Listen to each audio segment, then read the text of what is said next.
Oh, that's better. Oh. Now, this is going to be tips and tricks 9.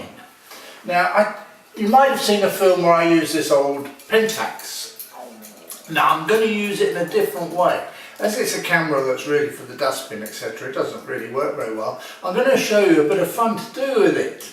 Let's get on. Right, now, we found out in Tips and Tricks 7 that if we put a light through the viewfinder, it will project the background, it will project the subject onto the background.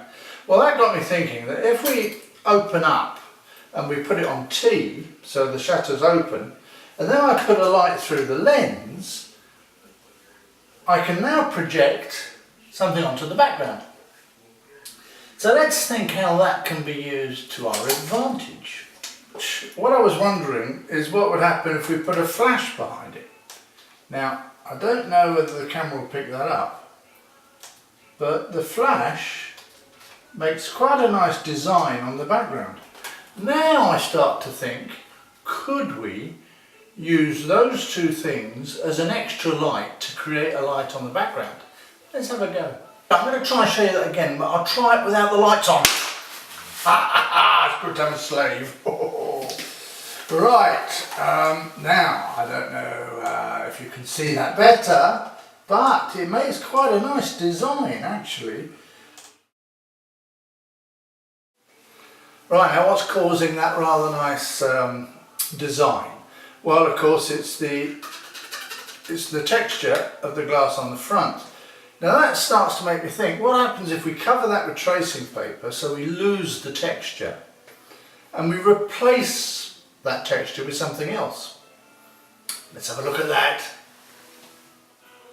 So now we know that anything we stick on there, we can project onto the background.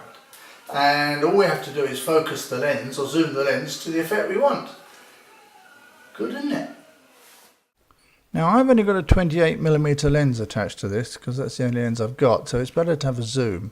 If you've got an old film camera, of course you can put maybe your modern lenses on and use a zoom, so you can change the size, get the camera further away, etc, etc.